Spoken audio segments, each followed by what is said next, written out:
அதிக காசு கொடுத்து வாங்கக்கூடிய ஃப்ளாக்ஷிப் மொபைலில் இருக்கக்கூடிய ஃபீச்சர் நமக்கு ஒரு பட்ஜெட் ரேஞ்சில் வரக்கூடிய மொபைலில் வந்தது அப்படின்னா எந்த அளவுக்கு இருக்கும். அந்த மாதிரி தான் பார்த்தீங்க அப்படின்னா நம்ம கையில் இருக்கக்கூடிய இந்த ஒரு மொபைல் ஒரு மிட் ரேஞ்ச் ப்ரைஸில் வரக்கூடிய மொபைல்லேயே கர்வ்டு டிஸ்பிளே வந்து கொடுத்துருக்காங்க. மோஸ்ட்லி இந்த டிஸ்பிளே பார்த்தீங்கன்னா ஃப்ளாக்ஷிப் மொபைலில் தான் நம்ம பார்த்துருக்கோம். இதனால் யூஸ் என்ன அப்படின்னு பார்த்தீங்கன்னா பார்க்குறதுக்கு நல்ல ஒரு ப்ரீமியமான ஃபீலை கண்டிப்பாக கொடுக்கும். அதே மாதிரி பெசல்ஸுமே பார்த்தீங்க அப்படின்னா ஸ்ட்ரைட்டாக பார்க்கும்போது நல்ல மினிமம் பெசல்ஸாக ஃபுல் வியூ இருக்கிற ஃபீல் வந்து நல்லாவே கொடுக்கும். அண்ட் இது மட்டும் இல்லாமல் இன்னும் நிறைய ஹைலைட்டான ஃபீச்சரோட ரியல்மி தரப்புல இருந்து 10 Pro Plus அப்படின்ற இந்த ஒரு மொபைல் லான்ச் பண்ணியிருக்காங்க.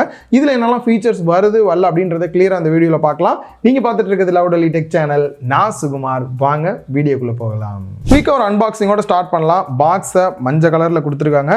5G 10 Pro Plus அப்படின்றத ஃப்ரண்ட்டில் மென்ஷன் பண்ணியிருக்காங்க. அண்ட் பேக் சைடில் இதில் இருக்கக்கூடிய 4 ஹைலைட்டான ஃபீச்சர்ஸ் வந்து கொடுத்துருக்காங்க. அண்ட் பாட்டமில் என்ன கலர் வேரியன்ட் 5G என்ன பேண்டில் வருதுன்ற இன்ஃபர்மேஷன்ஸ்லாம் கொடுத்துருக்காங்க. இப்போ சீலை கட் பண்ணிட்டு பாக்ஸை ஓப்பன் பண்ணோம் அப்படின்னா உள்ள ஒரு குட்டி பாக்ஸ் கொடுத்துருக்காங்க. அதில் user manual, warranty card, sim ejector tool கொடுத்துருக்காங்க. அண்ட் மொபைலுக்கான ப்ரொடெக்டிவ் கேஸுமே வந்து கொடுத்துருக்காங்க. நெக்ஸ்ட் மொபைலு மேலே இருக்கக்கூடிய இந்த ஒரு கவரை ரிமூவ் பண்ணிடலாம். அண்ட் பேக் சைடில் இருக்கக்கூடிய ஸ்டிக்கரையும் ரிமூவ் பண்ணிடலாம். கேஸோட வந்து போட்டு பார்க்கலாம். இது கர்வ்டு டிஸ்பிளே அப்படின்னும் போதே மிகப்பெரிய ப்ராப்ளம். நம்ம மேலே வந்து ப்ரொடெக்டிவ் ஃபிலிம் ஊட்டுறது தான் ரொம்ப கஷ்டம். பட் இவங்களே வந்து ஃபர்ஸ்ட் டைம் அப்ளை பண்ணி வந்து கொடுத்துருக்காங்க. அண்ட் நெக்ஸ்ட் பாட்டமில் 80 வாட் சப்போர்ட் பண்ணக்கூடிய அடாப்டர் வந்து பாக்ஸ்லேயே கொடுத்துருக்காங்க. பட் மொபைல் வந்து பார்த்தீங்கன்னா 80 வாட் சப்போர்ட் பண்ணாது. அண்ட் டைப் சி கேபிள் வந்து பாக்ஸில் கொடுத்துருக்காங்க. ஹைலைட்டான ஒரு விஷயமா தோன்றது கண்டிப்பா இதோட டிசைன் அப்படின்னு சொல்லலாம். கர்வ்டு டிஸ்பிளே மட்டுமே ஹைலைட் கிடையாது. அதையும் தாண்டி இதோட திக்னஸ் பார்த்தீங்கன்னா 7.78 mm தான் திக்னஸ் கொடுத்துருக்காங்க. ஸோ இதனால நல்லா ஸ்லிம்மா இருக்கிற ஃபீல் வந்து கொடுக்குது. அண்ட் வெயிட் அப்படின்னு பார்க்கும்போது 173 கிராம் தான் வெயிட் கொடுத்துருக்காங்க. சுத்தமாக வெயிட் இருக்கிற ஃபீலே இல்லை. நல்ல லைட் வெயிட்டாக யூஸ் பண்ணுறதுக்கு நல்ல ஒரு கம்ஃபர்டபுளான ஃபீல் கொடுக்குது அப்படின்னு தான் சொல்லணும். And next back side design அப்படின்னு பார்க்கும்போது ஃபுல் அண்ட் ஃபுல் வந்து பிளாஸ்டிக்ல தான் கொடுத்துருக்காங்க. நம்ம கையில் இருக்கிறது வந்து ஹைப்பர் ஸ்பேஸ் அப்படின்ற ஒரு கலர் வேரியன்ட், கோல்டு கலர் மாதிரி சொல்றாங்க. இதை தாண்டி நெபுலா ப்ளூவும் டார்க் மேட்டர் அப்படின்ற இன்னும் 2 கலர் வேரியன்ட் இருக்கு. ஸோ நம்ம கையில் இருக்கிற டிசைன் அப்படின்னு பார்க்கும்போது பாட்டம்ல பார்த்தீங்க அப்படின்னா நிறைய நாய்ஸ் ஆட் பண்ணிட்டு ஸ்டார்ஸ் எல்லாம் இருந்தால் எப்படி இருக்குமோ அந்த மாதிரியான ஒரு ஃபீல் கொடுக்குது. அண்ட் இதுல இன்னொரு டிசைனா வந்துட்டு ஃபர்ஸ்ட் இருக்கக்கூடிய கேமரால இருந்து நிறைய வந்து சன்ரைஸ் வந்தால் எப்படி இருக்குமோ அந்த மாதிரி ரேஸ் நிறைய வர மாதிரி வந்து கொடுத்துருக்காங்க. அது நம்ம கையை ஷேக் பண்ணி பார்க்கும்போது அந்த கலர்ஸ் சேஞ்ச் ஆகிறது பார்க்கறதுக்கு லுக் வைஸ் வந்து டிஃப்ரெண்டா இருக்கிற ஃபீல் இருக்கு. பட் இந்த டிசைன் எல்லாருக்கும் பிடிக்குமா அப்படின்ற ஒரு டவுட் இருக்கு. நெபுலா ப்ளூ நீங்க ட்ரை பண்ணோம் அப்படின்னா கூட அதையும் ட்ரை பண்ணி பார்க்கலாம். ஓவராலா டிசைன் அப்படின்னு பார்க்கும்போது 50,000 ரூபாய்க்கு மேல ஒரு மொபைல் வாங்கினா எந்த அளவுக்கு ஒரு பிரீமியமான லுக்ல ஒரு மொபைல் இருக்குமோ அதே மாதிரி கர்வ்டு டிஸ்பிளே வெயிட்லெஸ்ஸா ஒரு நல்ல பிரீமியமான லுக்ல இருக்கக்கூடிய ஒரு மொபைல் தான் லான்ச் பண்ணியிருக்காங்க. நெக்ஸ்ட் டிஸ்பிளே அப்படின்னு பார்க்கும்போது ஹைலைட்டான விஷயம் இந்த கர்வ். அதையும் தாண்டி பார்த்தீங்க அப்படின்னா 6.7 inch full HD plus AMOLED display, 10-bit display வந்து கொடுத்துருக்காங்க.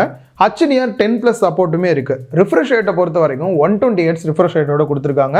யூஸ் பண்றதுக்கு நல்லாவே ஸ்மூத்தா இருக்கு. செட்டிங்ஸ்ல ஆட்டோ ஆப்ஷனுமே வந்து கொடுத்துருக்காங்க. அதை கூட நீங்க செலக்ட் பண்ணிக்கலாம். அண்ட் பீக் பிரைட்னஸ் அப்படின்னு வரும்போது 950 nits வந்து கொடுத்துருக்காங்க. இன்டோர் அவுட்டோர்ல பிரைட்னஸ் நல்லாவே மேனேஜ் பண்ணுது. பெருசா குறை சொல்ற மாதிரி இல்ல. டைரக்ட் சன்லைட் கூட நல்லாவே இருக்கு. நெக்ஸ்ட் இந்த டிஸ்பிளேல இன்னொரு ஹைலைட் வந்துட்டு PWM டிம்மிங் டிஸ்பிளே வந்து கொடுத்துருக்காங்க. இதனால யூஸ் என்ன அப்படின்னா டிஸ்பிளேயோட பிரைட்னஸ் வந்துட்டு எந்த அளவுக்கு மினிமமா நீங்க கொண்டு போனாலுமே நார்மலா ஃபிளிக்கரிங் மாதிரி இருக்கும். இதனால கண்ணுக்கு வந்து ப்ராப்ளம் வரும். அந்த மாதிரியான ஃபிளிக்கரிங்கை வந்து நல்லாவே குறைச்சிருக்கும் அப்படின்றாங்க. இதனால நீங்க நைட் டைம்ல யூஸ் பண்றீங்க அப்படின்னா கூட கண்ணுக்கு பெரிய லெவல்ல பாதிப்பு வராது. ஓவரால் டிஸ்பிளேயோட குவாலிட்டி அப்படின்னு பார்க்கும்போது கர்வ்டு டிஸ்பிளே கொடுத்துருக்காங்க. அது மட்டுமே ஹைலைட்டா இல்லாம ஓவரால் டிஸ்பிளேயோட குவாலிட்டியுமே பார்த்தீங்க அப்படின்னா ரொம்பவே நல்லா இருக்கு.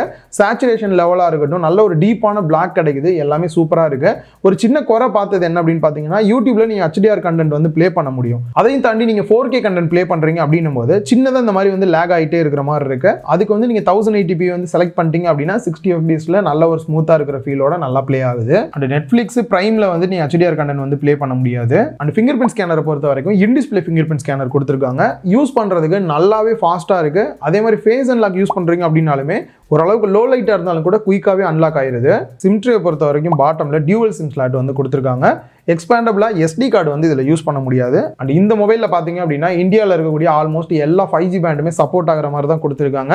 இதனால நீங்கள் தாராளமாக 5G மொபைல் வாங்கணும்னு நினைக்கிறவங்க இந்த மொபைலை சூஸ் பண்ணலாம். அண்ட் பக்கத்துலேயே மைக் கொடுத்துருக்காங்க, டைப் சி போர்ட் கொடுத்துருக்காங்க, ஸ்பீக்கர்கள் கொடுத்துருக்காங்க. ஸ்பீக்கரை பொறுத்த வரைக்கும் ஸ்டீரியோ ஸ்பீக்கராக ஒர்க் ஆகிற மாதிரி டாப்பில் இருக்கக்கூடிய இயர்பீஸுமே வந்து ஸ்பீக்கர் தான். பட் அது இல்லாமல் இன்னும் டாப்பில் பார்த்தீங்க அப்படின்னா 3 டாட் வச்சிருப்பாங்க. அது இந்த ஸ்பீக்கருக்கான அவுட்புட் அப்படின்னு சொல்லலாம். சவுண்டு கேட்கறதுக்கு எந்த அளவுக்கு இருக்கு அப்படின்ற ஒரு சின்ன சாம்பிள் கேட்டு பாருங்க.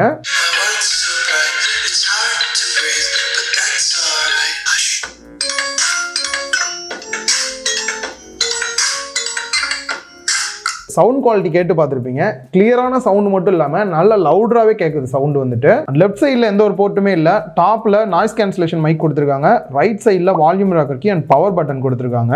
லாஸ்ட் டைம் இவங்க லான்ச் பண்ண 9 Pro Plusல பார்த்தீங்கன்னா 3.5 ஆடியோ ஜாக் கொடுத்துருந்தாங்க. பட் இந்த தாட்டி வந்து அது மிஸ் ஆகுது. நெக்ஸ்ட் OS அப்படின்னு பார்க்கும்போது Realme UI 4.0 Android 13 அப்டேட்டோட வந்து கொண்டு வந்திருக்காங்க. ஸோ ரியலாக லேட்டஸ்ட் அப்டேட்டோட இருக்கு. நிறைய ஃபீச்சர்ஸுமே கூட இதில் இருக்குது அப்படின்னு சொல்லலாம். செக்யூரிட்டி பேட்ச் அப்டேட் அப்படின்னு பார்க்கும்போது லாஸ்ட் நவம்பர் வரைக்கும் வந்து கொடுத்துருக்காங்க.